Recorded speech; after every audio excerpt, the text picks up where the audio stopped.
Hot topic na naman ng mga online marites, si Catherine Bernardo. Yan ay matapos ibalita ng showbiz insider na si OG Diaz na taken na ang aktres. Kwento raw kay Mama Ogs ng kanyang source, Kat has found her new love. At ang itinuturo ngang karelasyon raw ngayon ng aktres, dati nang naiulat ang tungkol sa pagiging malapit ng dalawa na dati naman na raw magkaibigan. Kapapasok lamang na balita, isang buntis na 8 buwan na nagdadalang tao ang sinaksak. Pero mabilis na kailag ang sanggol sa kanyang sinapupunan matapos nitong iharang ang kanyang inunan.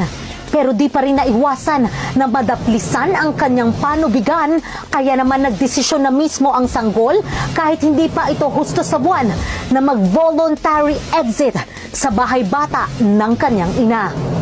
Maswerte naman na nagpapatrol ng mga oras na iyon ang tanod na si JZ Cruzat at mabilis na isugod ang dalawa sa ospital. Maayos na ang kalagayan ng mag-ina, ngunit patuloy pa rin na nakakalaya ang sospek. Kaya naman kung meron kayong impormasyon tungkol sa kinaroroonan ng taong ito ay ipagbigay alam lamang sa ating comment section. At yan muna ang mainit na balita sa oras na ito. Ako po si Joanne Licarte. Magandang gabi.